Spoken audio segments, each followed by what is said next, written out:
बिस्मिल्लाहिर्रहमानिर्रहीम। World prime cricket से आपसे मुखातिब हैं नाज़रीन। सबसे पहले हम वर्ल्ड कप पे नज़र डालेंगे, इसके बाद हमारे दूसरे टॉपिक होंगे। तो हमारा दूसरा टॉपिक होगा आ जाओ मेरे बच्चों घर बहुत उदास है, ये किसने पाकिस्तानी टीम पे ट्रोलिंग की है। तीसरा हमारा क्वेश्चन होगा कि वर्ल्ड कप में पहली विकेट कोहली ने ली है, इस पे जश्न मनाया गया है, किसकी तरफ से ये जश्न था, ये हम देखेंगे। हमारा चौथा टॉपिक होगा कि फ़खर जमान ने इंडियन शौकीन की बड़ी तारीफ़ की है, वो किस तरीके से हुई है वो भी मैं आपको बताऊंगा। हमारा पांचवा टॉपिक होगा कि बाबर आजम ने अपनी कप्तानी से अलहदा होने का फैसला कर लिया है, ये हमारा पांचवा टॉपिक होगा। छठा टॉपिक होगा कि एक नारा गूंज रहा है पूरे पाकिस्तान के सोशल मीडिया पर, 10 बहनों का एक भाई फ़खर भाई फ़खर भाई, ये भी एक पाकिस्तानी टीम पे ट्रोलिंग है। हमारा सातवां टॉपिक होगा वो सवाल होगा जो हमने आपसे किया था, जिसमें हम आपको जवाब भी देंगे और एक सवाल भी करेंगे। तो आते हैं अपने पहले टॉपिक की तरफ। वर्ल्ड कप 2023 का लाइनअप, सेमीफाइनल लाइनअप कंप्लीट हो चुकी है, जिसमें इंडिया, साउथ अफ्रीका, ऑस्ट्रेलिया और न्यूजीलैंड, ये 4 टीमें आएंगी। इंडिया का मुकाबला न्यूजीलैंड से होगा 15 तारीख को 1:30 बजे, वो पाकिस्तानी वक्त के मुताबिक, वो आप इंजॉय कर सकते हैं। साउथ अफ्रीका का मुकाबला ऑस्ट्रेलिया से होगा। अगर हम इनके पॉइंट्स टेबल को ज़रा देखें तो इंडिया ने 18 पॉइंट, 9 के 9 मैच जीते, साउथ अफ्रीका के 14 पॉइंट हैं, 7 जीते 9 में से। ऑस्ट्रेलिया ने 14, 7 मैच जीते, पॉइंट इनके 14 हैं। न्यूजीलैंड ने 5 मैच जीते, इनके 10 पॉइंट हैं। तो ये अब सेमीफाइनल की टीमें कंफर्म हो गई हैं, India versus New Zealand, south Africa versus Australia. आते हैं अपने दूसरे टॉपिक की तरफ। अदनान सिद्दीकी ने पाकिस्तानी टीम पे बड़ी ट्रोलिंग की है। उन्होंने कहा है आ जाओ मेरे बच्चों घर बहुत उदास है, जिसको सोशल मीडिया पे बड़ी पजीराई मिली और लोगों ने इस नारे को बड़ा पसंद किया। बड़े इस पे पाकिस्तानी टीम की ट्रोलिंग बड़ी की गई है, क्योंकि पाकिस्तानी टीम की कोई परफॉर्मेंस नहीं रही इस वर्ल्ड कप के दौरान। तो ये अदनान सिद्दीकी ने एक नया नारा अपनी तरफ से एक बनाया है, जिसको पजीराई भी मिली है। हमारा तीसरा टॉपिक है विराट कोहली ने पहली विकेट ले ली है वर्ल्ड कप की। जो इंडिया और मुकाबला था नीदरलैंड का, उसमें उन्होंने अपनी विकेट ली।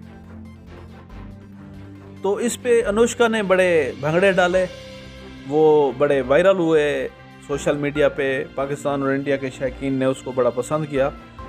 बहरहाल ये था हमारा तीसरा टॉपिक। हमारा चौथा टॉपिक ये है कि फ़खर जमान ने इंडियन शौकीन की बड़ी तारीफ़ की। उन्होंने कहा कि इंडिया वाले क्रिकेट को बड़ा पसंद करते हैं, अच्छी क्रिकेट जो भी खेलेगा, इंडिया वाले ये नहीं देखते कि ये हमारे इनके साथ अच्छे ताल्लुकात हैं या बुरे ताल्लुकात हैं। जैसा कि आप जानते हैं कि पाकिस्तान और इंडिया के ताल्लुकात तो आपस में अच्छे नहीं हैं, लेकिन इसके बावजूद वो कहते हैं कि उन्होंने बड़ी हमें बहुत अप्रिशिएट किया। जब मैंने अच्छी एक इनिंग खेली तो उन्होंने, इंडियन शौकीन ने मुझे बड़ी दाद दी। तो ये हमारा चौथा टॉपिक था। हमारा पांचवा टॉपिक है बाबर आजम ने अपनी कप्तानी से अलग होने का फैसला कर लिया है। इस सिलसिले में उन्होंने बाकायदा मुशावरा शुरू कर दिया है। उन्होंने कहा कि वो वतन वापस आकर इस चीज़ का फैसला करेंगे और अपनी कप्तानी से रिज़ाइन करेंगे। याद रहे कि वर्ल्ड कप के दौरान बाबर आजम पे ये बड़ी तनकीद हुई कि उन्होंने अपने दोस्तों को खिलाया, फ़खर जमान जैसे खिलाड़ी बाहर बैठे रहे और वो अपने दोस्तों को खिलाते रहे, तो इस पे बड़ी तनकीद हुई। अब हम आते हैं अपने छठे टॉपिक की तरफ। 10 बहनों का एक भाई फ़खर भाई फ़खर भाई, ये वो नारा है जो मिर्ज़ा इकबाल बेग ने एक अपने प्रोग्राम में लगाया, उनके साथ आमिर सुहेल बैठे थे। तो बात ये हो रही थी कि फ़खर जमान पे है ये मैच, अगर वो चल गए तो हो सकता है पाकिस्तान इंग्लैंड को हरा दे। तो इस पर आमिर सुहेल ने कहा तो बाकी भी तो 10 खिलाड़ी हैं, वो क्या कर रहे हैं। इस पे मिर्ज़ा इकबाल बेग ने कहा कि 10 बहनों का एक भाई फ़खर भाई, यानी उनका कहने का मतलब ये है कि बस सिर्फ एक ही खिलाड़ी खेलने वाला है, बाकी सब इंजॉयमेंट के लिए गए हुए हैं, 10 खिलाड़ी और कुछ नहीं कर रहे।